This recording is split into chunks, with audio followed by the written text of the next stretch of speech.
इलाहाबाद विश्वविद्यालय और दिल्ली विश्वविद्यालय में बहुत फर्क है। राही छोड़े राह को तो राहगीर नहीं कहलाता है, और धनुष तोड़ने वाला ही रघुवीर नहीं कहलाता है। मुख्तार अंसारी सब जानते हैं उनके बारे में कि बाहुबली रहे हैं ये वो, पर देखिए मेरे हिसाब से अगर कोई किसी की हत्या कर रहा है वो गलत है। बहुत आम क्वेश्चन है, क्या इश्क करना जरूरी है?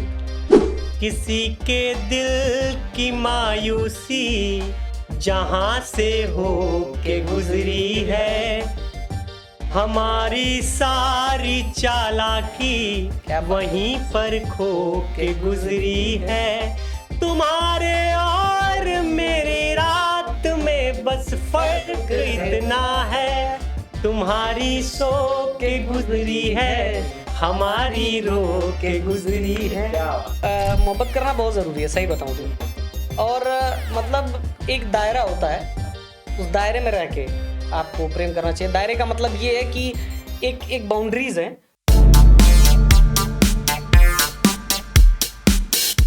नमस्कार आप सभी को, मैं आलोक द्विवेदी आप सभी का टीआरपी विद आलोक पर स्वागत करता हूं।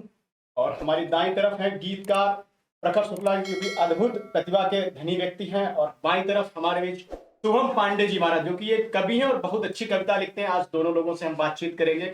और दोनों जो हमारे गेस्ट हैं आज के, डीयू में मास्टर्स कर रहे हैं, अभी अध्ययन कर रहे हैं मास्टर्स में जी। और सीधे हम बात करेंगे कि प्रखर जी, आपसे मेरा क्वेश्चन रहेगा कि डीयू में आपको पढ़ने की प्रेरणा कैसे मिली? थोड़ा सा इसके बारे में मैं जानना चाहूंगा। देखिए, प्रेरणा की जहाँ तक सवाल है, मेरा 12वीं हुआ है मऊ से, उत्तर प्रदेश के मऊ जिले से। और सबसे बड़ी बात ये थी कि 12वीं के बाद मसला ये था कि मेरे सामने ये ऑप्शन रखा गया कि मैं अपने बड़े भाई की तरह या तो इंजीनियरिंग के क्षेत्र में जाऊं, या फिर दूसरा ये ऑप्शन है कि मैं आर्ट्स के किसी क्षेत्र में जाऊं। हालांकि स्पोर्ट्स का मेरे में काफ़ी वो था, काफ़ी एनर्जी थी कि मैं चाहता था कि स्पोर्ट्स में मैं जाऊं। लेकिन फिर पिताजी ने कहा कि क्या करना है, तो मैंने डिसाइड किया कि एंड ऑफ द डे मैंने आर्ट्स चुना, क्योंकि भैया मेरे आईआईटीएन हैं और मेरा उधर कोई वो विशेष रुचि नहीं थी। जबकि मैंने 12th जो है वो साइंस से किया हुआ, साइंस विद मैथ्स से। तो मसला ये आया कि अब मैथ्स से पढ़ा लिखा और रुझान हो गया आर्ट्स की तरफ, इतिहास भूगोल की तरफ। तो अब मैं उतना स्कोर कर नहीं पाया, मैं 74-75% के करीब में रह गया। और यहाँ उस समय डीयू में और बाकी डीयू में विशेषकर परसेंटेज पे एडमिशन होता था। उस समय सीयूटी सिस्टम नहीं था। अच्छा, थोड़ा सा मैं सीयूटी के बारे में जानना चाहूंगा। सीयूटी एक व्यवस्था, इसके बारे में थोड़ा सा, क्या सीयूटी, इसके बारे में थोड़ा क्या बदलाव हुए, क्या चीजें हुई, थोड़ा सा इसके बारे में। सीयूटी की उसके शुरू हो जाने के बाद, सीयूटी 2022 से शुरुआत हुई है उसकी।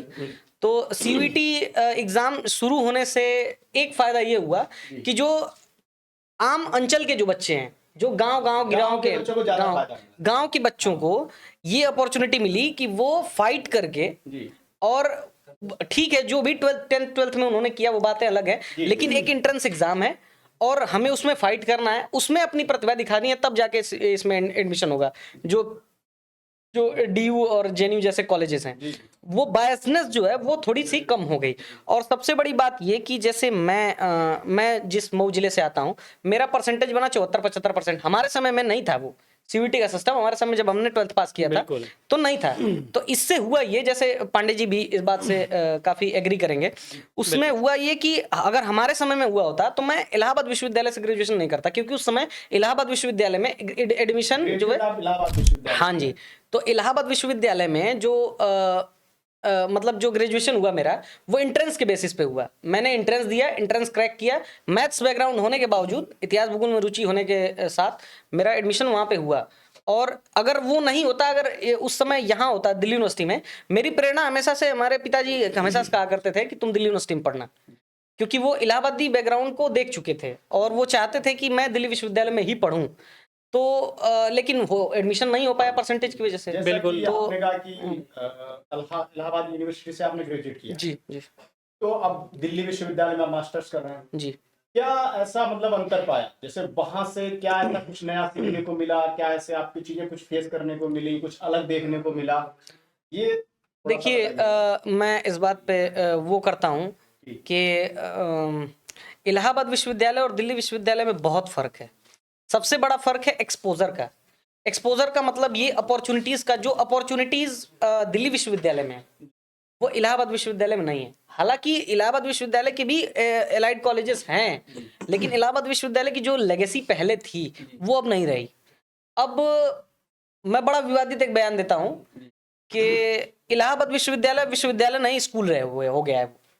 लेकिन एक बात हमने सुनी इलाहाबाद में, सही बता वहाँ एक बरगद का पेड़ है, कहते हैं कि हाँ कि हर चलते फिरते मतलब वहाँ एक कवि में और शायर जो है वहाँ आपको मिल जाएगा। तो इस तरीके के मैंने सुना। बिल्कुल बिल्कुल। एक सिनेमा हॉल है बिल्कुल कि वहाँ लोग सोने जाते हैं कि एसी लगी हुई। बिल्कुल। ऐसा भी मैंने कई सारी चीजें वहाँ के बारे में सुन रही। जिस बरगद लॉन की आप बात कर रहे हैं वो हिंदी विभाग और वो जो प्रॉक्टर ऑफिस है, सॉरी डीन ऑफिस है, उसके बीच में है वो बरगद लॉन। मैं पढ़ा हुआ हूँ तो मुझे पता है। तो वो जो बरगद लॉन की आप बात कर रहे हैं वो जमाना था जब वो फिराक गोरखपुरी साहब का जब वो दौर था, उस समय दुष्यंत कुमार साहब का जो दौर था उस समय का वो उस लेगेसी की आप बात कर रहे हैं। अब वो बात नहीं रही, पहली बात ये। और दूसरी बात ये कि कवि को बनने में एक प्रक्रिया होती है। हर चीज को कहते हैं ना कि चंदन के पेड़ को भी सुगंध देने के लिए एक उम्र की आवश्यकता होती है और एक प्रोसेस की जरूरत पड़ती है, एक रगड़ना, एक घिसना, उसकी जरूरत पड़ती है। तो वो चीज जो है वो चीज नहीं मिल पाई। तो थोड़ा सा वहां पे इसकी कमी अब धीरे धीरे नजर आ रही है। और यही है कि मैं इलाहाबाद विश्वविद्यालय में भी पढ़ा हूं, लेकिन जो कविता को उड़ान मेरे दिल्ली विश्वविद्यालय में आकर मिला वो वहां पर नहीं मिल पाया। वहां पे बाद में नई परिमल वाली नया परिमल वाली जो संस्था खुली, वो हमारे समय में मतलब जब हम थर्ड ईयर में थे और एकदम खत्म होने के कगार पे थे, तब जाके वो चीजें शुरू हुई। तो इस चीज का थोड़ा सा नुकसान तो है। मैं बातचीत तो चलती रहेगी, जैसा कि आप गीतकार हैं जी, तो कुछ सुनाइए, मतलब ऐसा कि थोड़ा सा मजेदार। सुनेंगे पूरी बातचीत के दौरान, हम लोग गीत शायरी वगैरह करते रहेंगे, लेकिन थोड़ा सा एक शुरुआत में हो जाए, थोड़ा सा आनंद आए। हाँ तो बात सबसे ज्यादा जो मेरा गीत सुना गया सबसे ज्यादा वो था बात उसकी चली महफिलों में कभी। तो उसमें है पुरुष के रोने पे वो मैंने गीत लिखा था कि मतलब प्रेम में, जो प्रेम की बात करते हैं हम, तो प्रेम में आजकल के लड़के रो देते हैं। आजकल के क्या, हर दौर में रोए हैं, हर दौर में। मैं हर दूसरे दिन रोने वालों की बात नहीं कर रहा हूँ। मतलब एक होता है कि प्रेम में वो बात आ जाती है कि मतलब आंखों से आंसू निकल ही आते हैं, चाहे आप जिससे भी प्रेम कर रहे हो। चाहे जब हम घर से अपने आते हैं, अपने मम्मी से जब मिलते हैं तो वो रो रही होती हैं। ऐसा कुछ नहीं है कि वो मजबूत नहीं है, बहुत बड़े बड़े मसले हल किए हैं उन्होंने, लेकिन वो आते समय आंखों से आंसू आ जाते हैं। फिर उसके बाद दूसरी बात रही कि आदमी प्रेम में, कहीं भी प्रेम में होता है तो वो रो देता है।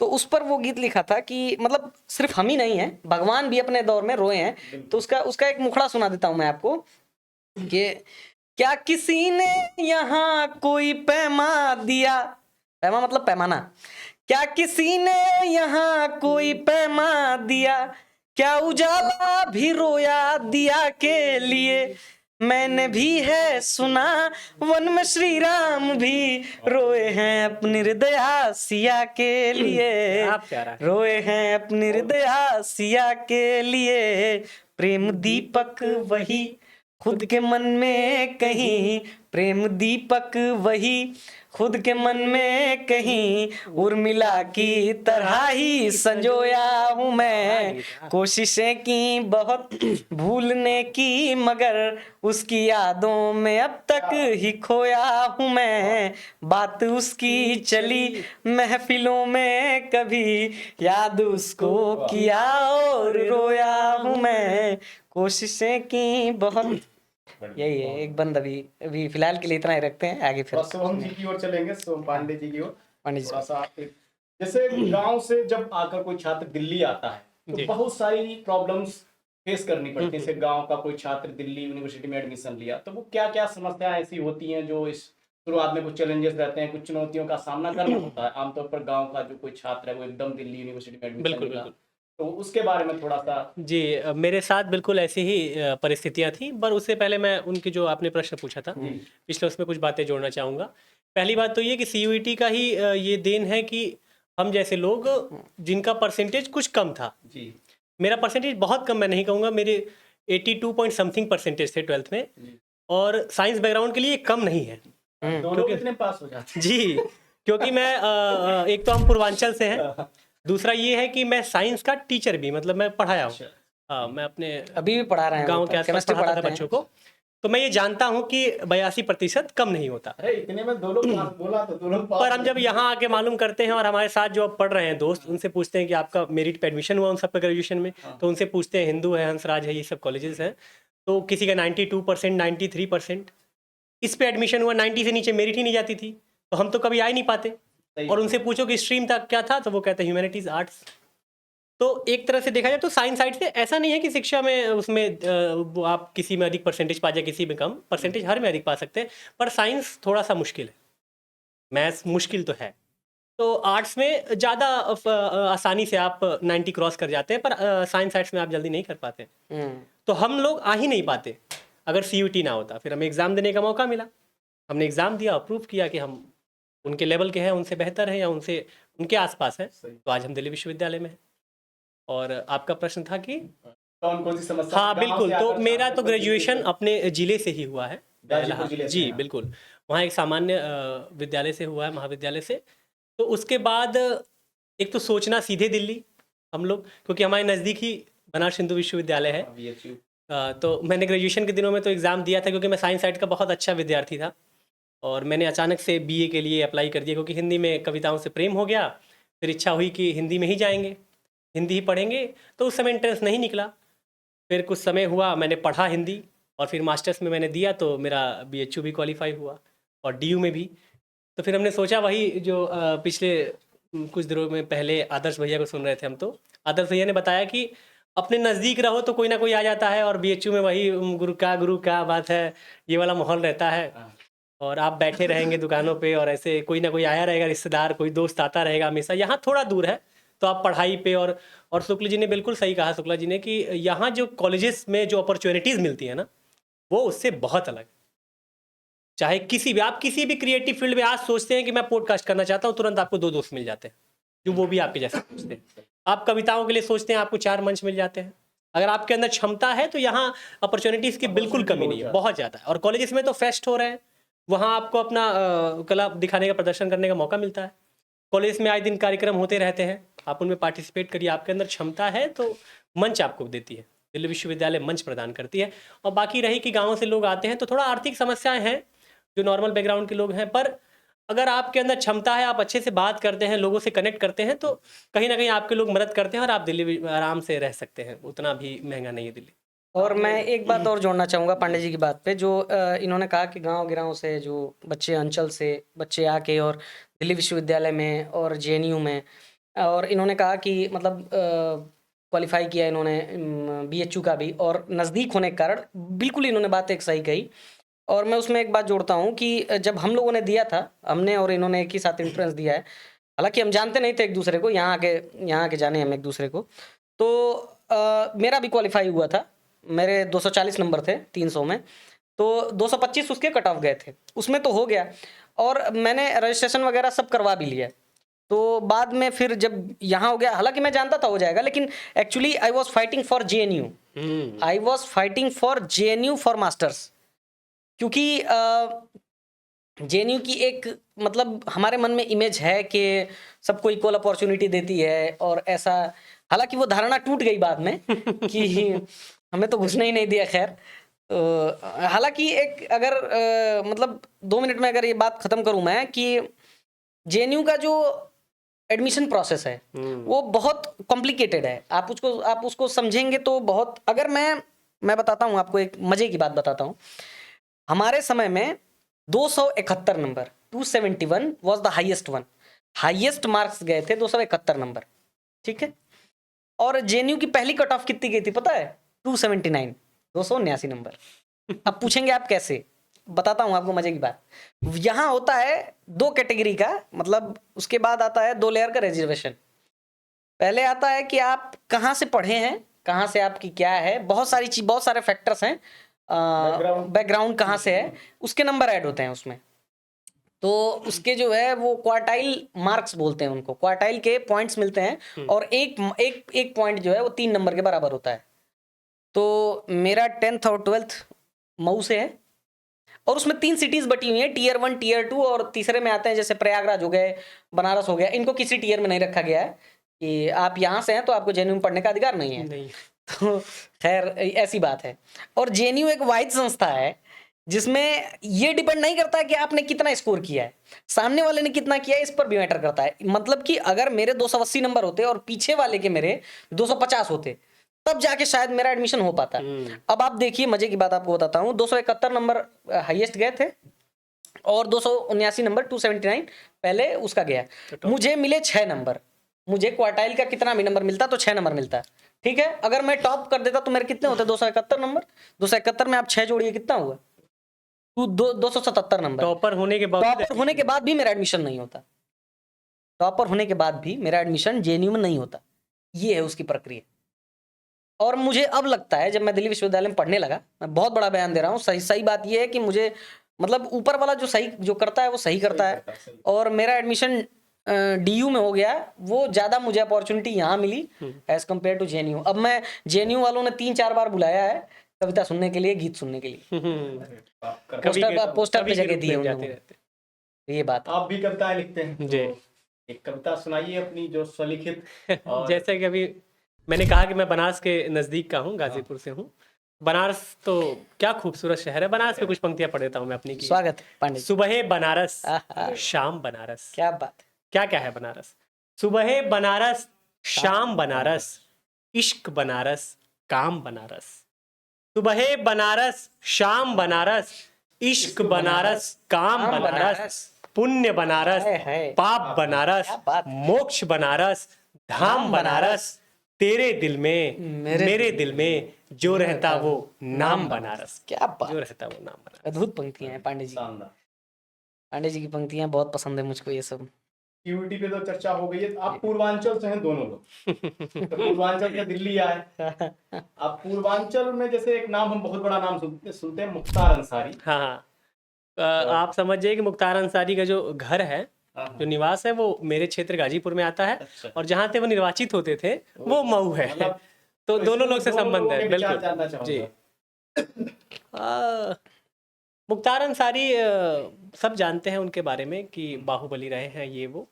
पर देखिए, मेरे हिसाब से अगर कोई किसी की हत्या कर रहा है तो गलत है, बिल्कुल, चाहे वो आप कुछ भी हो। हाँ, पर कुछ पक्ष ये भी लोग रखते हैं कि वो लोग बहुत मदद करते थे जाति धर्म के नाम पे, ये वो चाहे जो भी हो। पर मेरे हिसाब से कि जो कानूनी तौर पे गलत है वो गलत है इसमें। हाँ, और एक बात ये भी होता है कि अभी जैसे कि बम ब्लास्ट हुआ, आप जानिए कि हम जिस रूट से जाता हूँ मैं रोज घर, वो लाल किला होते हुए जाता है। और उस दिन भी मैं शाम को जा रहा था और 10 मिनट पहले मैं निकल गया। उसके बाद फ़ोन आता है कि, और मैंने न्यूज़ देखा और ऐसे वैसे मेरे घर वालों का फ़ोन आया।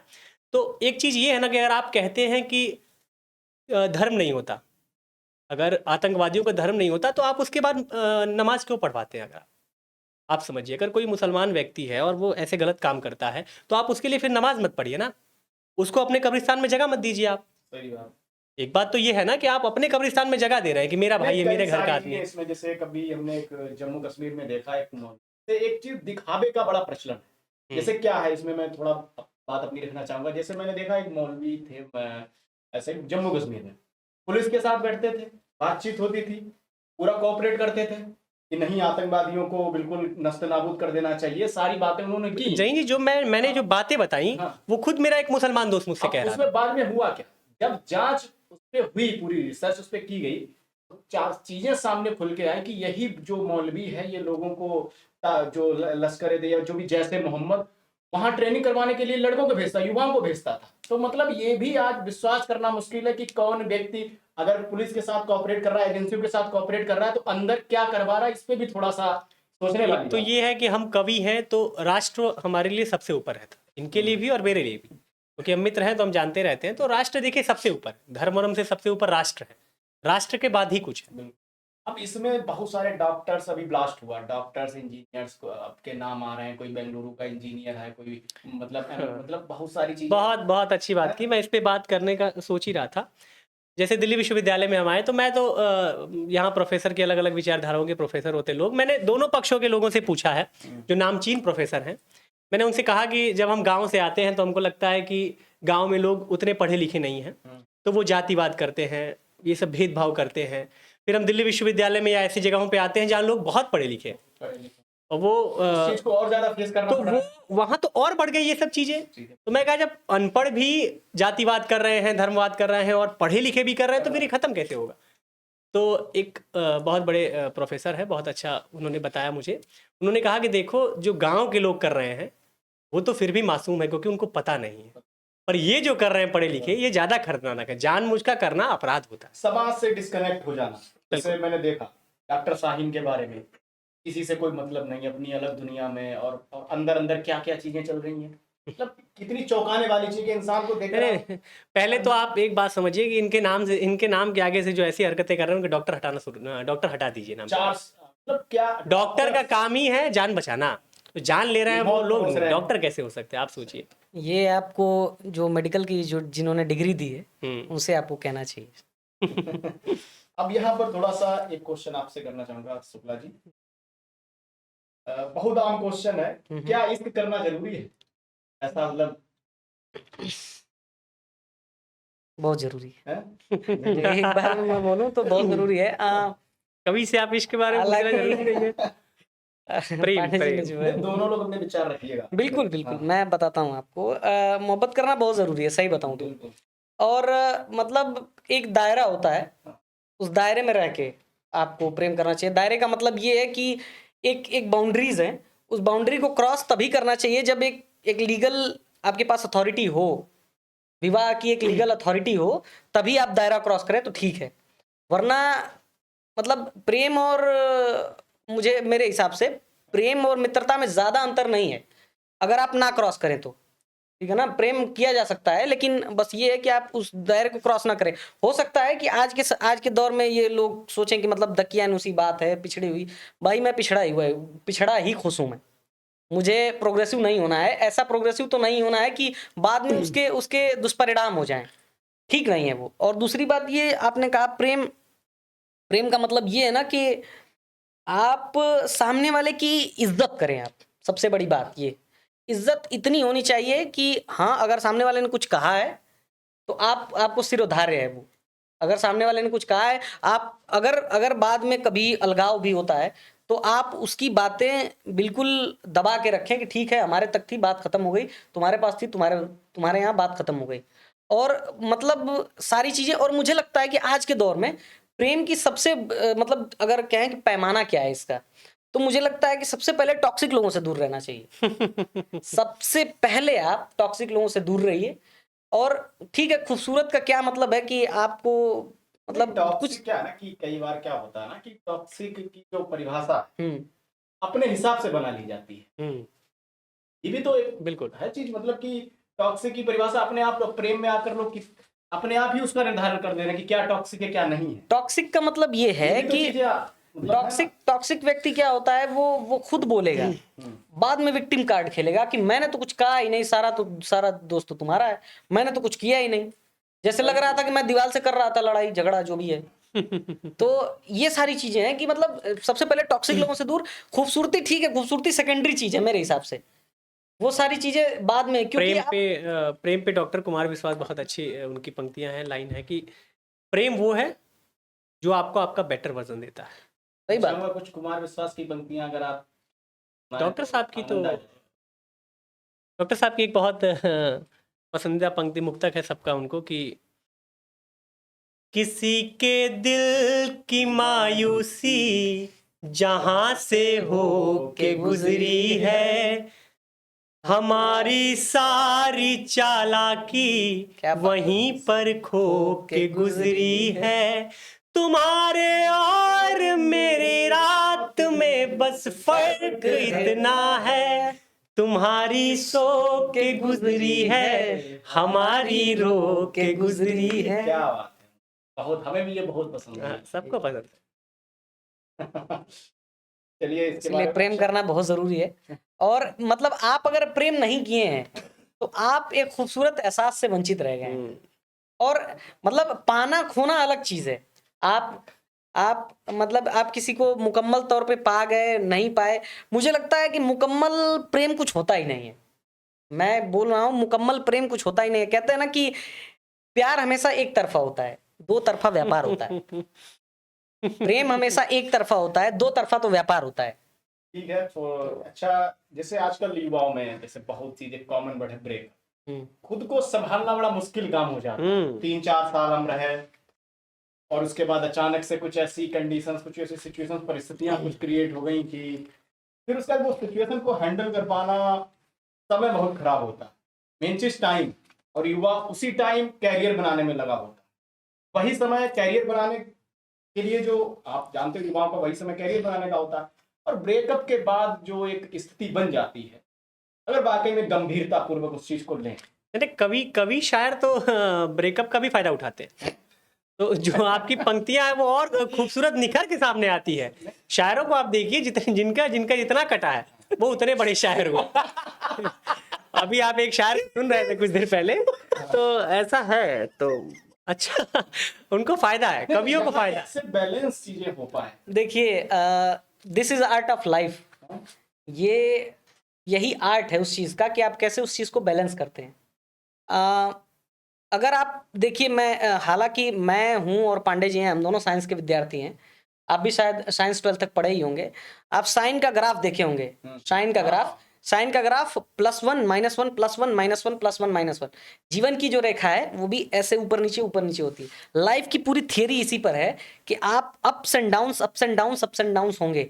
तो अगर ब्रेकअप हो रहा है, अगर अलगाव हो रहा है, तो this is a natural process. हो सकता है कि हम में से कोई ऐसा हुआ हो जिसका 1-2 दिन पहले ब्रेकअप हुआ हो, लेकिन हम बैठे हैं यहाँ। मैं एक उदाहरण दे रहा हूँ, जबकि ये बात पूरी तरीके से सही नहीं है। ना मैं इनके बारे में जानता हूँ, ना ये मेरे बारे में जानते हैं। मतलब इतना तो वो नहीं है हमारे बीच में। तो सुना होगा आपने कि वो सुना रहे थे अपनी वफाओं के किस्से, और जब हम पर नजर पड़ी तो खामोश हो। नहीं, शुक्ला जी अधिकतर कहते हैं कि जिनका ब्रेकअप हो, आप कभी लास्ट में टॉक्सिक ना हो, आप लड़ाई झगड़ा ना करें, आप खूबसूरत समय बिताए हैं, तो अंत में एक अच्छे से अच्छा मोड़ देके उस पे वो पंक्तियां वो है पढ़ते हैं ना, कि अपने जीवन में खुश रहे। शायर स्वाद की वो साहब की पंक्ति पंक्तियां है हैं कि वो अफसाना जिसे अंजाम तक लाना न हो मुमकिन, उसे खूबसूरत मोड़ देकर छोड़ना अच्छा। तो आप मतलब उस चीज को एक खूबसूरत मोड़ देके, और मतलब आप वो नौबत ना लाएं कि कभी आमना सामना हो भविष्य में तो किसी को मुंह मोड़ के जाना पड़े। कभी आमना सामना हो तो आप हंस के बात कर सकें, इतनी गनीमत हमेशा रखनी चाहिए। डीजू कैंपस के बाहर बैठ के चाय पी सकें आप तब भी तो ठीक है। वो बाकी सारी चीजें हैं। बाकी मिलना न मिलना तो वो तो ऊपर वाले के हाथ में है। अब क्या कहा जा सकता है उसमें। कॉलेज की मोहब्बत के बारे में कुछ बताइए। कॉलेज अपनी मोहब्बत के बारे में दोनों लोग। पांडे जी पूछिए। नहीं, फॉरवर्ड नहीं करना है। ये बेहतर बता पाएंगे। देखिए, मोहब्बत असली में तो कॉलेज के ही कहेंगे, कॉलेज में ही होता है। बहुत कम लोग ऐसे हैं जो, हालांकि अब ज़्यादा हो गए हैं कि क्लास 8 से 9 से 10 से शुरू हो जा रहा है, 6 से। हम लोग जैसे हम लोगों ने तो, हाँ बिल्कुल, मैं भी वही हूँ। मतलब सोशल मीडिया पे खुद 2021 में 22 में आया हूँ। तो उससे पहले तो आप जैसे क्या गाँव के समझिए कि गाँव में तो ऐसा सिस्टम है कि क्लास में अगर आप किसी लड़की से पेन मांगती और वो आपको दे दी तो मान लिया जाता है कि वो आपकी गर्लफ्रेंड। हंस दिया अगर, मतलब और मैं यहाँ पे आके देखा दिल्ली में कि आप किसी के साथ पूरा दिन घूम रहे हैं और फिर आके कहते हैं कि हम बस दोस्त हैं। तो आप समझिए कि गांव में ऐसा बिल्कुल नहीं है। और वहाँ पे हम तो जैसे शुक्ला जी बता रहे थे कुछ देर पहले कि क्लास में जो पसंद आए, एक चेहरा खूबसूरत आपको लगता है, आप उसको देखते रह जाते हैं साल भर और आप बात नहीं कर पाते हैं, बोल नहीं पाते हैं। सही बात। इस पे अंकुर साहब की पंक्तियां हैं कि खुशबू का व्यापार नहीं कर पाते हैं। क्या बात। खुशबू का व्यापार नहीं कर पाते हैं हम, खुद ही शुरुआत नहीं कर पाते हैं, और जिस लड़की की बातें करते फिरते हैं क्या उस लड़की से बात नहीं कर पाते। ये सच में तो ये सिस्टम था। अब तो बदल गया। अगर आपको कोई पसंद आया आप तुरंत मैसेज करते हैं उसको। अगर हाँ कहीं तो कल घूमते हैं। थोड़ा सा नहीं, इंस्टाग्राम और ये सब चीज़ों से कुछ फायदा हुआ है कि आप पीठ पीछे अकेले में मैसेज करते हैं, वो हाँ कहीं तो कल घूमते हैं, नहीं तो वहीं बात खत्म। क्लास में तो अगर आप बोलते हैं फिर दोस्त जो मजा लेते थे। नहीं, इस पर मैं पांडे जी की बात को ऐड ऑन करना चाहूंगा। पांडे जी, बात ये है दरअसल कि वो पेन देती ही तभी थी जब उसको इंटरेस्ट हुआ आप में, वरना वो देती ही नहीं थी। वो कहती थी मैं तो जानती ही नहीं इसको। तो वो जो बात है ना, वो अगर लड़का उस बैकग्राउंड से है तो लड़की भी तो उसी बैकग्राउंड से है, बिल्कुल बिल्कुल बिल्कुल। तो वो देती ही तभी थी कि मतलब पेन वो तभी देती थी जबकि मतलब उसको इंटरेस्ट हो थोड़ा सा। आप दोबारा रिएक्ट करके तो और दूसरी बात जो इन्होंने कही क्लास में, और इन्होंने मोहब्बत वाली जो बात की कि वो ज़रूरी है, ठीक बोल रहे हैं वो कि इंस्टाग्राम के आने की वजह से चीज़ें थोड़ी आसान हो गई हैं, लेकिन मैं ये मानता हूँ कि अगर आपको किसी से प्रेम है, मोहब्बत है, तो आप उसको बताइए ज़रूर। नहीं, बिल्कुल, इस बिल्कुल। गिल्ट के साथ कभी मत रहिए कि बता नहीं पाया, बोल नहीं पाया, नहीं तो मान गई होती, ऐसा हो गया होता, और वैसा हो बिल्कुल गया मेरा होता। मानना है सामने से ही, डर क्या होता है? इससे ठीक है, डर है, ठीक है, डर है, सामने मतलब से मिलके ही बताइए। मैं बिल्कुल इसके पक्ष में हाँ। मैं बता रहा था कि इस समय होता क्या है और हम चाहते क्या है और होना क्या चाहिए, वो तो हम अपना विचार रखते ही हैं कि आप बिल्कुल मिल के बात करिए। मैं इसके बिल्कुल, पक्ष में मतलब आप मन में मत रखिए, आप सामने वाले को ये बताइए कि हाँ तुम्हारे बारे में मैं ये सोचता हूँ, सोचती हूँ, बिल्कुल और उसके बाद सामने वाले का जो भी हो आप उसको स्वीकार करिए, सहर्ष स्वीकार करिए। जो मुक्तिबोध साहब की वो पंक्तियां हैं कि सहर्ष स्वीकारा है, जो तुम्हें प्यारा है वही मुझे प्यारा है, सहर्ष स्वीकारा है। तो आप उसको सहर्ष स्वीकार करिए, उसका जो भी रिएक्शन उसके हो, जो भी लिए रिजल्ट हो, उसके लिए उसके लिए आप कवियों ने तैयार रहिए। शायरों ने उपाय भी दिया है। रात इंदौरी कहते हैं कि बात जो कुछ हो इशारों में बता भी देना, हाथ जब उनसे मिलाना दवा भी देना। आप ऐसे भी इशारे करके बता सकते हैं कि मैं आपसे प्रेम कई करता हूँ। बार क्या होता है ना, थोड़ा सा हाँ नहीं आप- इसमें आप रिस्क अपनी- है, आप जेल भी जा सकते हैं। इसमें रिस्क है। दिल्ली में तो है। लेकिन तुरंत रिएक्शन क्या हो जाए उस पे थोड़ा सा नहीं, बाअदब एकदम आप अच्छे से बात करिए कि देखिए मैं शायरी आपके बारे में सुने, ये सोचता हूँ, उसके ऊपर आप बताइए तो जरूर। उसके ऊपर काम ना करें। अच्छा, सफलता के लिए कोई 4 लाइन जो आपको बहुत पसंद है सफलता के लिए। देखिए इस पर ये फॉरवर्ड करता हूँ मैं पांडे जी को, यही बताएंगे इसके लिए। फॉरवर्ड कर देंगे। मेरा मानना है ये कि पहले आप थोड़ा 4 पंक्तियां तो मैं बोल दूंगा उस पे, अभी उनको बोल सबसे पहले कि आप व्यस्त मास्टर रहिए ही अपने हैं जीवन ना। में, यस सर। पहले व्यस्त रहिए। और थोड़ा अगर आपके पास समय बचे भी तो आप दूसरों से ज़्यादा अच्छा है कि आप खुद को दें, खुद के बारे में सोचिए। आप जब खाली बैठेंगे तो ये क्या कर रहे हैं, ये इनको ये नहीं करना चाहिए, ऐसे करना चाहिए, मैं 4 लोगों पर टिप्पणी करूँ, उससे ज़्यादा अच्छा है कि मैं अपने विषय में सोचूं। और दूसरी चीज़ ये कि और एक व्यक्ति होते हैं कि वो नहीं रह पाते हैं बिना बोले, उनको बोलना होता है, ठीक है। तो फिर आप झिझके ना, जो सही लगे किसी के सामने आप बोल दे बेधड़क, और उसके कुछ परिणाम निकलते हैं, फिर आपको वो झेलना पड़ता है। और सफलता का यही है कि मेरा मानना है कि आप अपने मेहनत से अगर काम कर रहे हैं, ईमानदारी से काम कर रहे हैं, तो निश्चित रूप से आप कहीं ना कहीं करते रहना चाहिए। समझ रहे हैं, जैसे मेरी इच्छा थी कि मैं हिंदी में आऊँ और मैं कर रहा था साइंस, और मैं पढ़ा रहा था साइंस। 12th पास करने के अगली साल मैं 12th वालों को पढ़ा रहा था साइंस, ज़्यादा बड़े मास लेवल पे नहीं, पर 7, 8, 12, 13 विद्यार्थी थे मेरे दोस्त ही कहेंगे, विद्यार्थी क्या, 1 साल जूनियर है मुझसे। तो उसके बावजूद मैं अपना हिंदी में आया, बैकग्राउंड में आया, थोड़ा समय लगा, मैं आया और मैं अपना काम कर रहा हूँ। सक्सेसफुल हो ना हो, एक हमारे गुरुजी कहते हैं कि सार्थक बनो, सफल अपने आप हो जाओगे। 1 करोड़पति आदमी सफल है, पर सार्थक जरूरी नहीं है कि हो। सार्थक वो एक गरीब आदमी भी हो सकता है जो अपने आसपास के लोगों की मदद करता हो, उसके रहने से वो 4 लोग खुश हों। जैसे आपके पास रहने से मैं खुश हूँ, मैं अच्छा महसूस कर रहा हूँ, पॉजिटिविटी आ रही है मेरे अंदर, तो आप सार्थक हैं। आप सफल हो चाहे ना हो, आपके पास एक महंगी गाड़ी ना हो, आपके पास बहुत बड़ा घर ना हो, पर आप सार्थक हैं। बिल्कुल जैसे कई चीजें होती हैं, सुकून बहुत जरूरी है। बिल्कुल बिल्कुल बिल्कुल। मतलब ऐसा नहीं कि हर धनी व्यक्ति सुकून भरी लाइफ जी रहा हो, ऐसा तो उसका कोई पैमाना नहीं, कभी कभी हम मेट्रो पे जाते हैं तो देखते हैं कि वो मेट्रो के साइड में सोया हुआ एक व्यक्ति जो ठंड में पतला कंबल लेके सोया है और वो आराम से नींद में सोता है। कि देखिए वैसे नींद, गहरी नींद, आप उसके आसपास इतना शोर हो रहा है वो उठता नहीं, और आप देखिए कि महंगे गद्दे पे नींद नहीं है। और नींद नहीं आ रही है लोगों को, हीटर लगा हुआ है रूम, तो उसका कोई कनेक्शन नहीं। आप दिन भर थकेंगे, मेहनत करेंगे तो नींद अपने आप आएगी। और उस पर जो आपने 4 पंक्तियां कहने के लिए बात कही थी, तो उस स्वागत। पर अब किसका है ये मुझे नहीं पता, लेकिन वो है ना कि मंजिल से आगे बढ़कर मंजिल तलाश कर, मिल जाए जो दरिया समंदर तलाश कर, हर शीशा टूट जाता है पत्थर की चोट से, पत्थर ही टूट जाए वो शीशा तलाश कर। क्या कहने हैं। और एक शेर और सुनाता हूँ आपको। शेर क्या 4 पंक्तियां हैं कि राही छोड़े राह को तो राहगीर नहीं कहलाता है, हर धनुष तोड़ने वाला ही रघुवीर नहीं कहलाता है। वाह।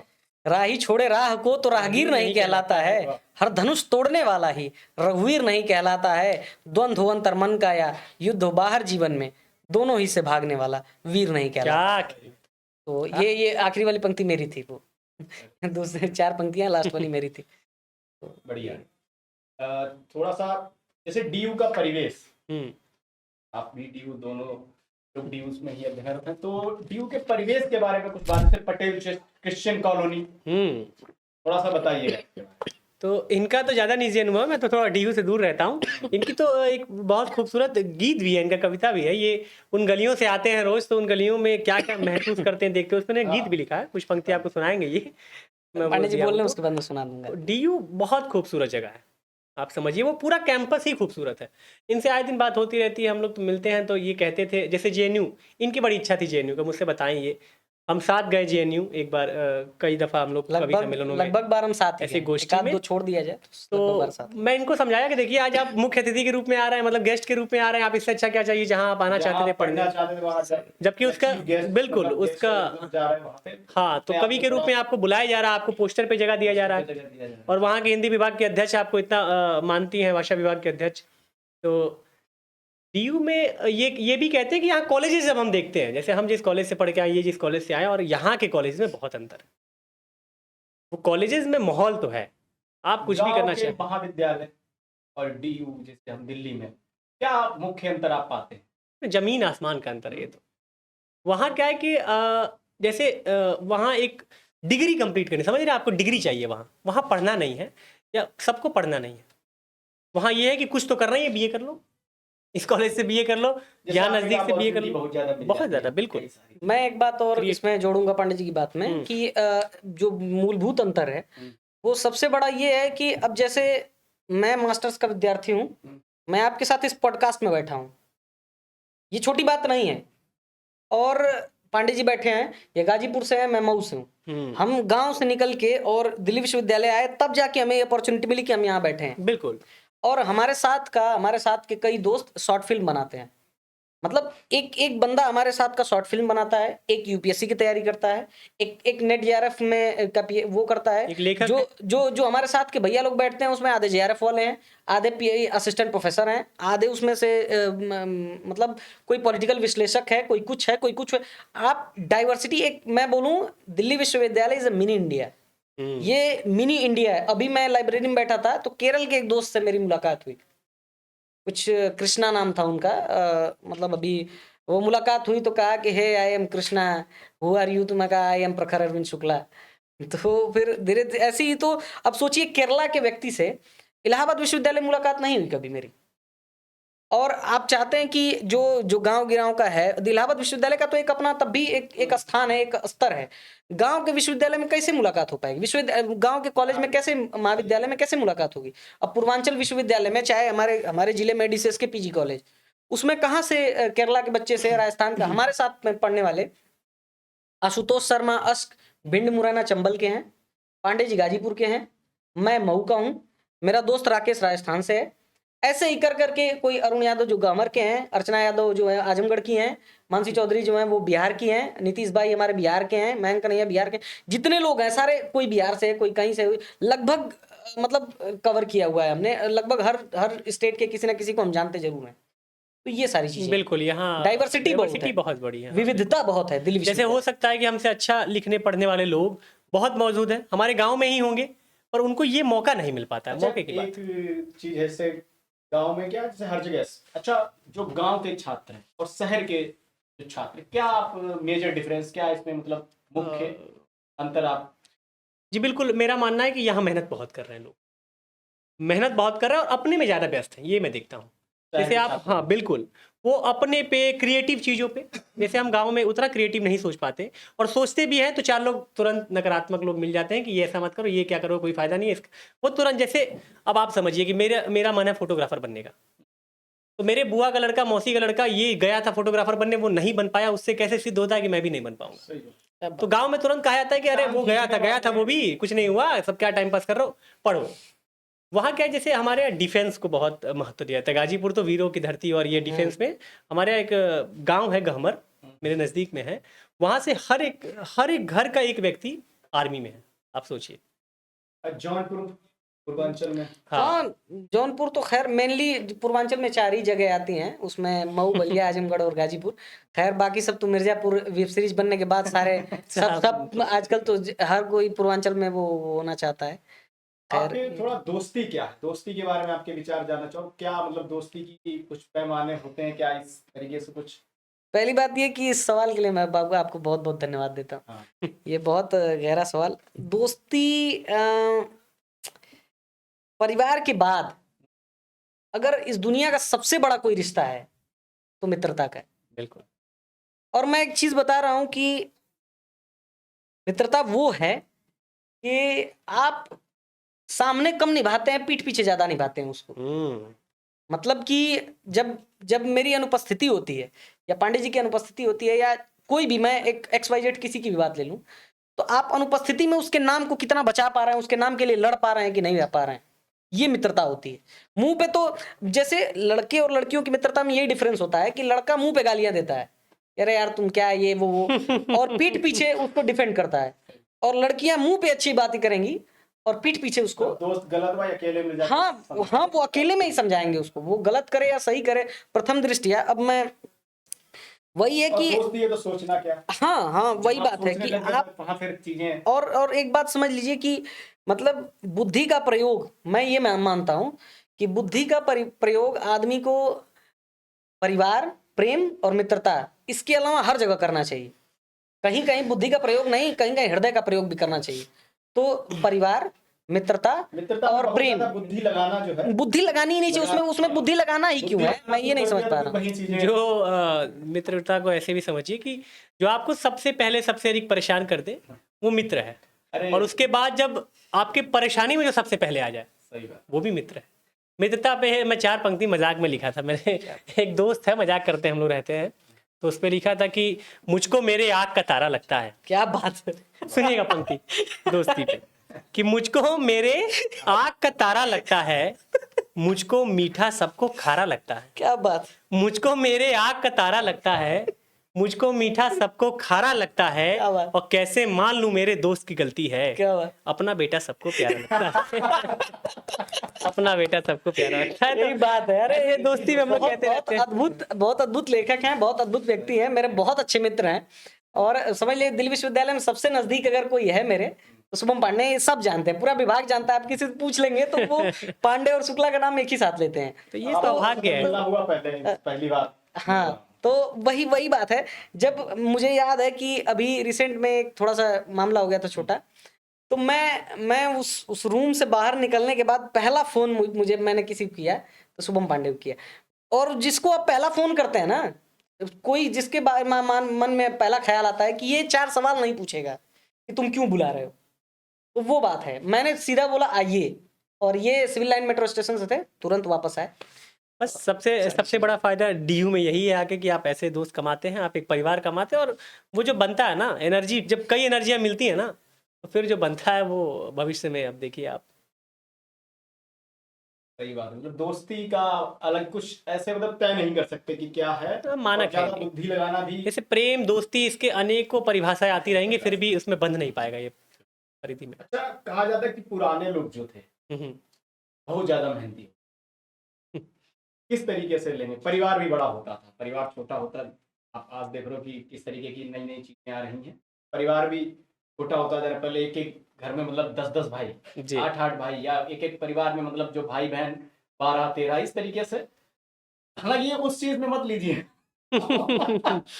नहीं बिल्कुल। थोड़ा सा इस पे पूछना चाहूंगा कि पहले के जमाने के जो लोग थे, क्या सच में मतलब अभी इसको देखते हुए ज्यादा मेहनती थे? मेहनत का मतलब ये है कि आप अगर शारीरिक मेहनत की बात कर रहे हैं तो फिर हाँ, हो सकता है, लेकिन मानसिक मेहनत आज के लोग ज्यादा कर रहे हैं। आज टेक्नोलॉजी के जमाने में मानसिक मेहनत ज्यादा है। इसीलिए मैं बता रहा हूँ, आज के कुछ दिन पहले आप जाएंगे तो किसी को नींद की समस्या नहीं होती थी कि नींद नहीं आ रही।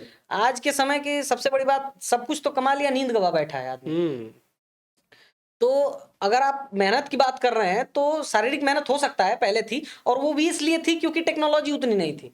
ट्रैक्टर जब नहीं था तभी हल से जुताई होती थी, तभी तो होती। जब ट्रैक्टर आ गया तो आदमी जो है वो हल से, वो जो जिस कल से वो सिंचाई होती थी वो चलाया जाता था। हमारे दादाजी बताते हैं, अब तो समरसेबल आ गया है, तो चीजें थोड़ी सी कम हुई हैं, आसान हुई हैं। तो वो उस चीज को नेगेटिव वे में नहीं लेना चाहिए।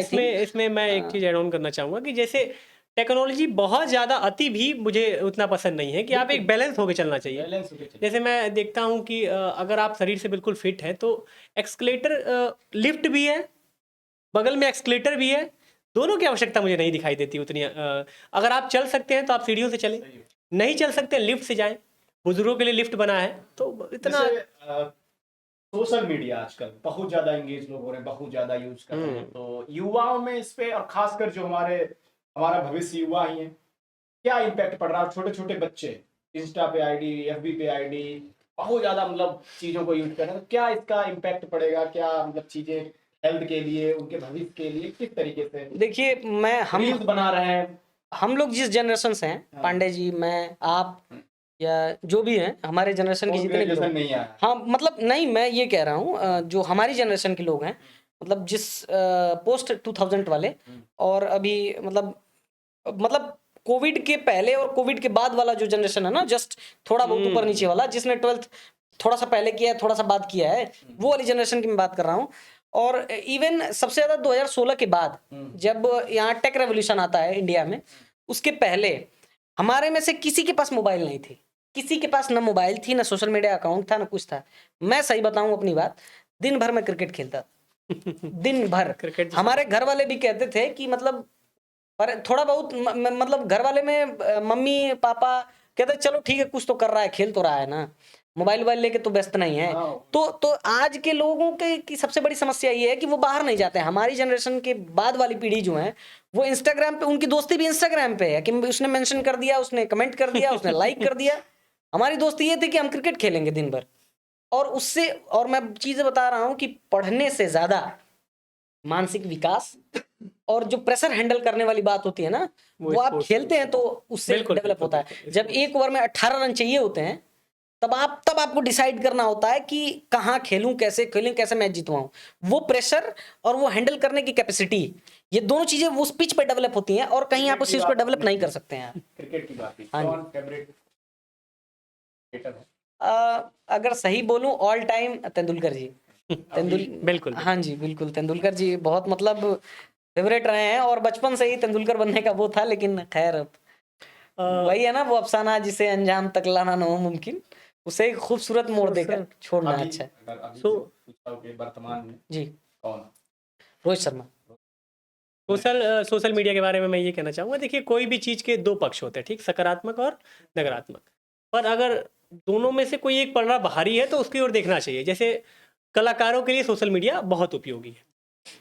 बड़े बड़े लोग जो शायर मंच अच्छी, प्रदान करते हैं, बिल्कुल बिल्कुल, बिल्कुल, मंच ने आपको ये प्लेटफॉर्म तो प्रदान करता इसमें है। कोई दो राय नहीं। और अगर उसका आप पॉजिटिवली यूज़ करते हैं सही तरीके से, तो आप बहुत आगे जा सकते हैं उससे। हाँ, बच्चों का थोड़ा समस्या है कि आज एक तो पहले आप परिवार, छोटा परिवार कर लिए, 3 लोग का परिवार है, उसमें बच्चा परेशान कर रहा है, खाना बनाना है, पिताजी ऑफिस गए हैं, मम्मी भी ऑफिस गई, या तो कोई और संभालेगा, या तो मम्मी है भी तो वो खाना बनाएगी, संभाले, तो बेटे को मोबाइल दे दो। ये थोड़ा सा समस्या। और क्रिकेट की बहुत अच्छी बात की, स्पोर्ट्स बहुत शानदार चीज़ है। सबको बाहर निकलते थे, हम खेलते थे एक साथ बैठ के।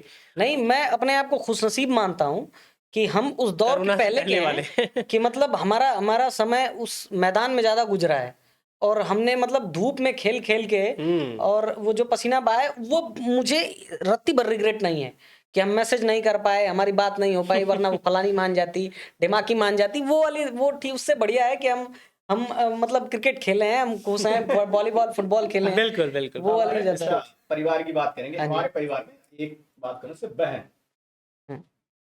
हमारे जीवन में बहन है तो क्या चीजें हम हमारे लिए बेहतर हैं, और अगर नहीं होती तो शायद हम वो चीजें अपने जीवन में नहीं देख पाते, उस चीज को हम लोग नहीं जी पाते।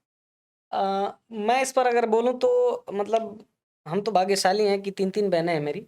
अब हालांकि राखी सिस्टर्स तो बहुत ज़्यादा हैं, लेकिन घर में मेरी बड़ी दीदी है और 2 मेरी छोटी बहनें हैं, चाचा की लड़कियां, हमारी 3 बहनें हैं।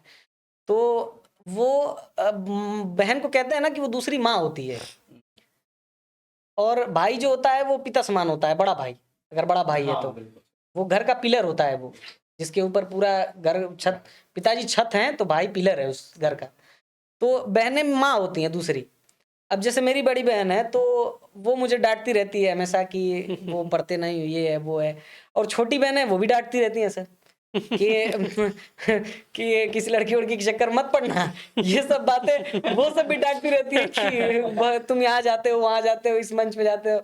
और छोटी बहनें हो तो मारती भी रहती हैं वो सब, और बड़ी बहन भी मारती है। तो खैर वो उन सबों का प्रेम है। और मैं एक चीज बता रहा हूँ, बाद में सबकी शादियां होती हैं, और एक स्त्री को सबसे ज्यादा क्लोजली अगर माँ के बाद इंसान देखता है किसी को, तो बहन को देखता है, बहन को जिसके साथ आप बड़े हुए हैं।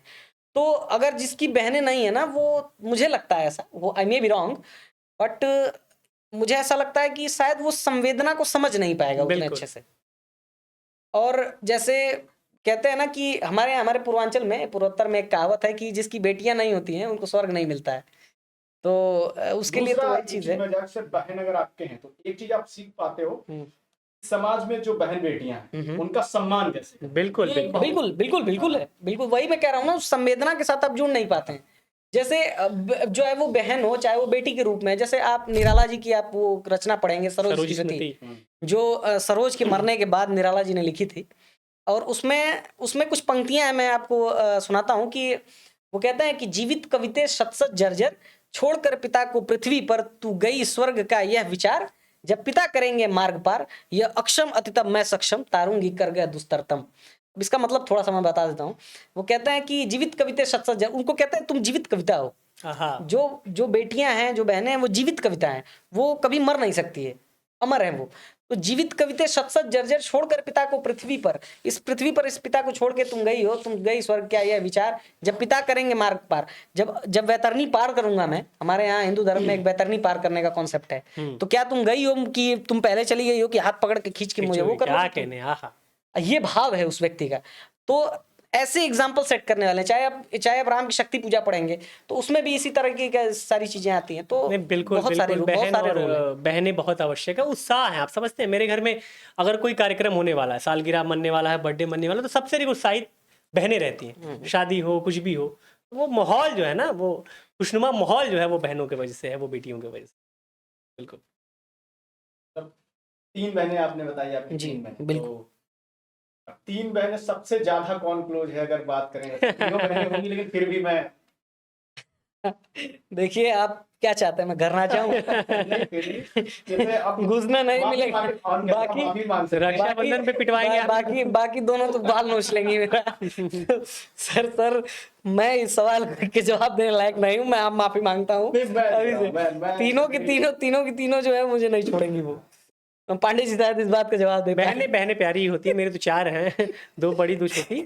तो आप दे सकते हैं तुम्हारे जवाब। अभी इस समय कहेंगे तो सबसे जो छोटी है चाचा की मेरी लड़की, तो वो अब मतलब बच्चे की तरह है। वो 4-5 साल की है, तो उससे ज्यादा अभी लगाव यही रहता है। इसी को कहते हैं सफलतापूर्वक, मैं बोल रहा हूँ। इसी को कहते हैं सफलतापूर्वक खेल जाना। हाँ, तो पांडे जी खेल गए हैं। इस समय आप ये कह सकते हैं। मेरी भी 2 बहन है, लेकिन क्या है कि जैसे बड़ी बहन जिम्मेदार क्या है कि हम जो ज्यादा छोटी बहन ये, और अगर इसके लिए तो मैं माफी भी मांग रहा हूँ। डरते तो आप भी है, देखिए। अच्छा, कैसा फ्रेंड सर्किल है जो आपको निगेटिवली, मतलब किस तरीके का फ्रेंड सर्किल जो आपको निगेटिवली इम्पैक्ट करता है, आपको उस तरीके का इफेक्ट डालता है? किस तरीके का फ्रेंड सर्किल जो होता है जो आपको निगेटिवली अफेक्ट कर सकता देखिए, फ्रेंड सर्कल का मतलब ये है कि कोई भी है, अगर वो अपनी गलत आदतें आपको ट्रांसफर कर रहा है, चाहे वो जिस रूप में हो। मैं जैसे दिल्ली शहर है ये, तो यहाँ की हवा कितनी दूषित है आप देख ही रहे हैं। उसे में सिगरेट फूकने वाले हैं, सिगरेट फूक रहे हैं आप, क्या मतलब है इस चीज का? मतलब वैसे ही आप 11 सिगरेट पी रहे हैं, तो दिल्ली में आपको वैसे ही 11 सिगरेट पी रहे हैं आप, मतलब जो रिपोर्ट्स बता रही हैं, आप ऊपर से और पी रहे हैं। और सबसे बड़ी हाँ, एक ही हुआ है। और लोग कहते हैं मतलब जितनी भी गलत आदतें हैं वो सबसे पहले दोस्त ही पकड़ाते हैं। तो मतलब आप देखिए कि अगर पहले तो आप बचिए ऐसे लोगों से। मतलब मित्रता ऐसे नहीं होती। अगर वो आपका मित्र है तो वो अपनी गलत आदतें आपको नहीं देगा। वो कहेगा कि ठीक है चलो, मैं तो किसी तरह वो हूं, तो तुम बच जाओ। तो अगर कोई भी आपको अपनी गलत आदतें दे रहा है तो वो आपका मित्र नहीं, आपका शत्रु है। फिर इस पे 2 चीजें हैं। देखिए, ऐसा है कि एक तो ये है कि अगर मैं जैसे कोई दोस्त आपसे ये कह रहा है, हमारे तो दोस्त ऐसे नहीं है बिल्कुल, पर अगर आपसे कोई दोस्त ये कह रहा है कि तू दोस्ती के नाम पे शराब पी ले, तो आप भी तो ये कह सकते हैं कि तू दोस्ती के नाम पे छोड़ दे। छोड़ दे, क्या बात। तो अगर तुम छोड़ नहीं सकते तो मैं पी कैसे सकता हूँ? आप समझ रहे हैं। दूसरी चीज ये है कि अगर आपका इतना अच्छा सामंजस्य है कि ना वो आपको अपनी कुछ आदतों के लिए बोल रहा है कि आप ऐसा करिए और ना आप उससे परेशान हो रहे हैं, तो आप फिर रह सकते हैं दोस्त, उसमें कोई शर्त नहीं है। जैसे हमारे भी एक आध दोस्त हैं जो सिगरेट पीते हैं, शराब पीते हैं, लेकिन उनकी हिम्मत नहीं है कि हमारे सामने बोल दें या हमारे सामने पी लें। वो जानते हैं कि शुक्ला या पांडे या उसमें उसमें ऐसा होता है कि दोस्त पहले बन जाते हैं, हाँ। चीजें बाद में मालूम चलती है, तो हाँ। आप छोड़ तो नहीं सकते दोस्त को। पॉडकास्ट के दौरान ऐसी कौन सी बुक्स रिकमेंड करेंगे उन स्टूडेंट्स के लिए जो मतलब उनको मोटिवेट कर सकें, उनके जीवन को और बेहतर बना सके? किताबों नाम आप बताइए कि स्टूडेंट को ग्रो करने में मदद करें। एक तो है कि पहले आप जिस फील्ड में जाना चाहते हैं ना, सबकी अलग अलग चीज़ है, सबका अपना सत्य है, सबके अपने राम। क्या बात। तो हाँ, ऐसे आप कहेंगे कविताओं में, तो कविताओं में हम रिकमेंड कर सकते हैं, आप दिनकर को पढ़ें, आप निराला को क्या पढ़ें। बात ये दो नाम तो मैं जरूर कहूंगा, इनको पढ़े बिना आप कविताओं में तो नहीं आ सकते, खास करके मंचों पे।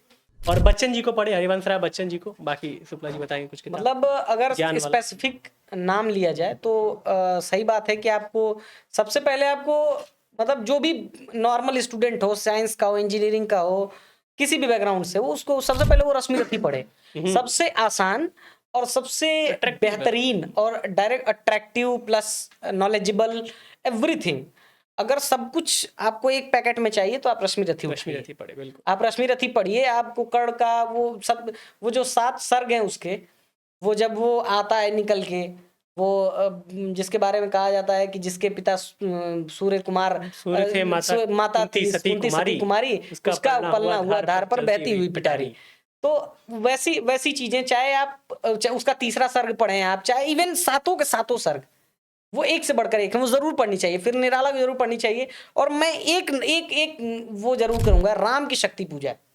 ये हर व्यक्ति को जीवन में एक बार जरूर पढ़ना चाहिए। स्त्री विमर्श हो, ये विमर्श हो, वो विमर्श हो, कोई विमर्श हो, आप एक बार जरूर पढ़िए। राम से बड़ा स्त्रीवादी वहां कोई नहीं है, कोई नहीं। राम से बड़ा शक्तिशाली, राम से बड़ा पुरुष वहां कोई नहीं है।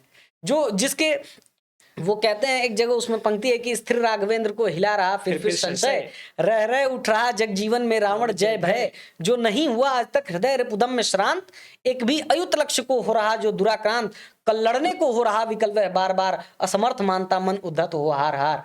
तो आदमी वो जो हार जीत के बीच का जो बैलेंस है ना, जो आपने कहा था ना कि ब्रेकअप के बाद ये वो, तो सारी चीजें आपको एक पैकेट में आपको चाहिए, तो आप राम की शक्ति पूजा उठाइए, जरूर पढ़नी चाहिए, चाहे वो किसी भी बैकग्राउंड का व्यक्ति हो। आपने इलाहाबाद यूनिवर्सिटी से ग्रेजुएशन किया जी। हरिवंश राय बच्चन की पंक्तियां हरिवंश राय बच्चन जी की एक एक पंक्ति एक एक असरफी के बराबर। जैसे जो ये बात कही जाती थी, बिहारी के लिए बात कही जाती है कि उनका एक एक दोहा एक एक असरफी के बराबर है। 719 दोहे हैं उनके, उनकी जो बिहारी जो रचनाशाला है उनकी, बिहारी सतसई है। तो बिहारी सतसई इसीलिए उसको कहा जाता है क्योंकि लगभग 719 दोहे उसमें माने जाते हैं। कहते हैं एक एक दोहा उनका एक एक असरफी के बराबर था। तो मैं यही बात बच्चन जी के लिए भी कह रहा हूँ, उनकी एक एक रचना, चाहे आप जो भी उठा लीजिए, मधुशाला उठा लीजिए, चाहे आप निमंत्रण सुन लीजिए आप, चाहे इस पार प्रिय तुम हो मधु है, उस पार न जाने क्या होगा। क्या गीत। तो ये सारे सुनाइए कुछ, मैं कह रहा हूं हरिवंश राय बच्चन की पंक्तियां सुनाइए। तो मुझे जो पसंद है, मैं इसके अलावा भी 1-4 पंक्तियां आपको सुनाता हूँ कि कहते हैं ना, वो एक तरफा प्रेम वाली बात मैंने कही थी, मैं उसको पुष्ट करता हूँ कि देकर हृदय हृदय पाने की आशा व्यर्थ लगाना क्या, कि देकर हृदय हृदय पाने की आशा व्यर्थ लगाना क्या, प्रेम किसी से करना लेकिन कहकर उसे बताना क्या। कि अगर आपकी आंखें नहीं बता पा रही हैं कि आप उनसे प्रेम करते हैं, अगर आपका एक्शंस, वो कहते हैं ना action speaks louder than words, तो अगर आपकी हरकतें आपके शब्दों से ज्यादा मैटर नहीं करती हैं और वो आप समझा नहीं पा रहे हैं उसको, तो समस्या है फिर कुछ। तो यही बात है। प्रेम पे आप भोजपुरी में आइए, मैंने आपसे सुनना था। हालांकि हम दोनों ही भोजपुरी बेल्ट स्टेट से हैं, मैं भी पांडे जी से भी, और भोजपुरी के एक बहुत पसंदीदा लेखक 2 लोग हैं। मैं आज के दौर के सुना सकते हैं, आज के दौर के ही लेखक हैं। हालांकि वो ऐसे मतलब अश्लील फुहड़ गाने वाले लोग नहीं हैं, और वो गीतकार हैं प्रॉपर, जैसे हम आज मंचों पे चलने वाले हैं, जैसे हम मंचों पर आज अपनी प्रस्तुति देते हैं और अपनी रचनाएं स्वरचित काव्य पाठ करते हैं, वैसे ही वो लोग हैं। तो भालचंद त्रिवेदी जी हैं आजमगढ़ के, तो मैं एक कवि सम्मेलन में था, वो भी मंच पर थे, मैं भी था, तो वो संचालन कर रहे थे। दुबई तक पढ़ के आए हैं वो, और बहुत कम लोग जानते होंगे। हालांकि वही है ना कि नेगेटिव चीजें ज्यादा अट्रैक्ट करती हैं लोगों को। तो भालचंद्र त्रिवेदी जैसे लोगों को नहीं सुना है लोगों, तो मैं उनका एक गीत सुनाता हूँ कि धरती लिहले तरहला आसमान ले बाका, हाय हाय। धरती लिहले तरहला आसमान ले बाका, तू अकेला ही सगरो जहान ले बाका, तू अकेला ही सगरो जहान ले बाका। और उसका पहला बंद सुनाता हूँ। खाली पोत पिसान पोत के भंडारी हो गईला, खाली पोत पिसान पोत के भंडारी हो गईला, काकर पाथर सबके दिहला हीरा मोती धैला, ई भुजैनी कति सर अपरान ले बाका, तू अकेला ही सगरो जहान ले बाका, तू अकेला ही सगरो जहान ले बाका। बहुत ही शानदार। धन्यवाद। इस तरीके से मतलब शुरुआत की है एकदम, मतलब अरे वो उन्होंने बहुत अच्छा लिखा है। हालांकि मैंने तो अपना गला दिया है, वो भी बहुत प्यारा गाते हैं, मेरे बहुत पसंदीदा हैं वो। आपको भी मैं आपको दिनकर जी की पंक्तियां सुना देता हूँ। ठीक है, रामधारी सिंह दिनकर जी, वो भी बिहार से हैं, और उनके शब्द में कहीं कुछ गड़बड़ियां नहीं होती हैं। आप ये समझिए, जैसे बिहार के लोग ये कहते हैं कि ये तो आपने कटाक्ष कर दिया लोगों के कि मैं इस फलाना अंचल से आता हूँ, इसलिए मैं रॉ बोलूंगा ऐसे करके। बिल्कुल आप समझिए। हाँ नहीं, सत्येंद्र गुरु जी कहते हैं कि ये सब बहाने मत बनाओ तुम लोग, जो समस्याएं हैं कि ये नहीं हो रहा तो बिहार में ऐसा ही होता है, हमारा ऐसा ही निकलता है, गलतियां सुधारो उसको, उस पर ये नहीं कहो कि बिहार से इसलिए हो रहा है। वो बोले कि दिनकर, सबसे बड़ा कवि दिनकर बिहार से था, और उसको कहीं नहीं हुआ कि आंगे, सही बात, और ये सब चीजें वो नहीं कि हाँ कि बढ़ रहे हैं, बढ़ना को बढ़ना, वो नहीं, वो रड़ा नहीं करते हैं। बोले उनका हर एक सटीक समस्या तो बहुत लोगों के साथ है। हाँ, तो ये सब समस्याएं नहीं है, तो अपनी गलतियां सुधारनी चाहिए। मेरे अंदर भी जो समस्याएं हैं, मैं ये नहीं कह सकता कि मैं यहाँ से आया हूँ इसलिए, आप समझ रहे हैं। तो आप सोचिए कि प्रेम पे ये बात कर रहे थे, प्रेम पे इतना बात हुआ और स्त्रियों पे बात हुआ। रामधारी सिंह दिनकर को हम लोग राष्ट्र कवि के रूप में देखते हैं, और वीर रस का क्या पंक्तियां हैं। रश्मि रथी सब सुना होगा कि रश्मि रथी का है ना वो सीन की, जब जाते हैं कृष्ण, भगवान कृष्ण जब जाते हैं मांगने की, तो वो कहते हैं कि दो न्याय अगर तो आधा दो, पर उसमें भी यदि बाधा हो दे दो, केवल तुम 5 ग्राम रखो अपनी धरती तमाम, हम वहीं खुशी से खाएंगे, परिजन पर असी ना उठाएंगे। दुर्योधन वह भी दे न सका, दुर्योधन वह भी दे न सका, शीश समाज की ले न सका, उल्टा हरि को बांधने चला, दो था साध्य साधने चला, जब नाश मनुष्य पर छाता है पहले विवेक पर जाता है। प्रभु ने भीषण हुंकार किया, अपना स्वरूप विस्तार किया, डगमग डगमग दिग्गज डोले, भगवान कुपित होकर बोले, जंजीर बढ़ाकर साध मुझे, हाँ हाँ दुर्योधन बात मुझे। ऐसा पंक्ति लिखने वाला व्यक्ति उर्वशी में जब प्रेम की पंक्तियां लिखता है, बात है, अद्भुत। आप सोचिए कि वही कवि उर्वशी में कहता है कि आप सब दुनिया जीत जाएंगे, सब कुछ जीत जाएंगे, पर अंत में आके एक जगह हार जाएंगे। वो एक खूबसूरत सी आंखें होंगी, क्या बात का चेहरा होगा, आप वहां हार जाएंगे, विश्व विजेता भी हार जाएगा। बहुत तो उर्वशी में वो पंक्ति लिखते हैं कि मर्त्य मानव के विजय का तूर्य हूं मैं, मर्त्य मानव के विजय का तूर्य हूं मैं, उर्वशी अपने समय का सूर्य हूं मैं। अपने बारे में बता रहे हैं स्वाभिमान कि मर्त्य मानव के विजय का तूर्य हूं मैं, उर्वशी अपने समय का सूर्य हूं मैं, अंधतम के भाल पर पावक जलाता हूं, बादलों के शीश पर चंदन चलाता हूं, पर न जाने बात क्या है, पर न जाने बात क्या है, इंद्र का आयुध पुरुष जो झेल सकता है, सिंह से बाहें मिलाकर खेल सकता है, फूल के आगे वही असहाय हो जाता, शक्ति के रहते हुए निरुपाय हो जाता, व्यद्ध हो जाता सहज बंकिम नैन के बाण से, जीत लेती रूप सी नारी उसे मुस्कान से। तो अंत में मुस्कान से हार ही जाना है, तो इतना सही है। वो एक व्यक्ति एक पूर्ण पुरुष तभी बनता है वो, जब वो स्त्री के संपर्क में आता है, वरना उसको पूर्ण पुरुष नहीं माना जाता है। क्योंकि आप देखेंगे, मैं एक उदाहरण देता हूं, जब शंकराचार्य निकले पूरे भारत भ्रमण पे और पूरे शास्त्रार्थ किया उन्होंने, तो सबसे तगड़ी डिबेट उनकी सबसे हुई तो भारती से हुई, मंडन मिश्र की पत्नी से। हाँ। अगर किसी ने टक्कर दी उनको तो मंडन मिश्र की पत्नी ने। और उन्होंने सवाल क्या पूछा कि आलिंगन कितने तरीके का होता है, चुम्बन कितने तरीके का होता है, भारत में तो कामशास्त्र लिखा हुआ है। उस पर बातें की उन्होंने, और एक समय लग रहा था कि वो हार भी जाएंगे, लेकिन फिर भारतीय शास्त्रार्थ की महानता देखिए कि उन्होंने कहा कि माता मुझे समय दीजिए आप, और वो कहते हैं ऐसा कि उन्होंने फिर अनुभव किए उस चीज को और फिर आया, फिर शास्त्रार्थ किया और फिर हराए उनको। तो ये सारी चीजें बहुत जरूरी है। अगर आप किसी नैनो के आगे, आप विश्व विजय करने के बाद अगर किसी के आगे आप हारते नहीं हैं, हमारे असिस्टेंट प्रोफेसर हैं और दिक्कत है। डॉक्टर दीपक जायसवाल नाम है उनका। उनकी एक पंक्ति है, आप सोचिए कि वो कहते हैं कि अगर सिकंदर का कोई क्या बात, मकदुनिया में इंतजार कर रहा होता वैसा तो वो बेबीलोन में नहीं मरता। तो इंतजार में, प्रेम में कितनी ताकत है। क्या खूबसूरत। सही बात है, अगर सही है, सही। बहुत अच्छा लगा आप लोगों से मिलकर, बहुत मतलब शानदार तरीके से क्या मतलब कविताएं सुनानी, क्या गीत गाया आप लोगों ने, मतलब बहुत ही। और आपने जो समय दिया इसके लिए बहुत धन्यवाद कहना चाहूंगा आप सभी दोनों लोगों का, और बहुत ही शानदार अनुभव। बहुत एकाध गीत पांडे जी की तरफ से हो जाए तो हाँ, आखिर ये में। गीत सुना दें। एकाध गीत हम लोग की तरफ से हो चलते जाए। समय बहुत ही प्रेम की। हाँ अच्छा, तो अंतिम में मैं एक कुछ पंक्तियां पढ़ देता हूँ कि प्रेम पे बात हो रहा था कि हम कैसा प्रेम चाहते हैं। हमारे प्रेम में आप किसी से प्रेम करते हैं तो अगला स्टेप आप विवाह देखते हैं, बीच में कुछ नहीं होता हमारे यहाँ। तो उस पर एक मैंने गीत लिखा, नया गीत है कि अपना मैं सब कुछ लुटा कर क्या बात, तुमको पाना चाहता हूँ। अद्भुत गीत। अपना मैं सब कुछ लुटा कर तुमको पाना चाहता हूँ। क्या बात। प्रेम मैं करता हूँ तुमसे, ब्याह रचाना चाहता हूँ। अपना मैं सब कुछ लुटा कर तुमको पाना चाहता हूँ। एक आध बंद भी हो जाए पांडे जी। आप कोई चेहरा देखते हैं और आपकी आंखें रुक जाती हैं उस क्या पे। बात। और उसके बाद आपकी आंखें आपसे लड़ती हैं अगर वो चेहरा नहीं नजर आता है कभी। उस पे पंक्तियां सुनिएगा, पहले एक बंद पढ़ देता हूँ केवल कि देख कर चेहरा तुम्हारा आहा, आंखें कुछ तो पढ़े रही हैं। वाह।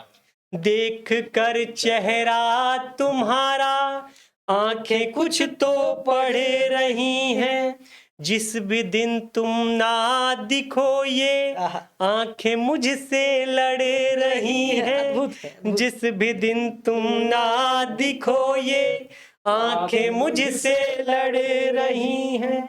हमको मिलवा कर ये नियति आहा, कुछ अनोखा गढ़ रही है। क्या बात पांडे जी। दिन पे दिन पाने की चाहत आय हाय। और ज्यादा बढ़ रही है।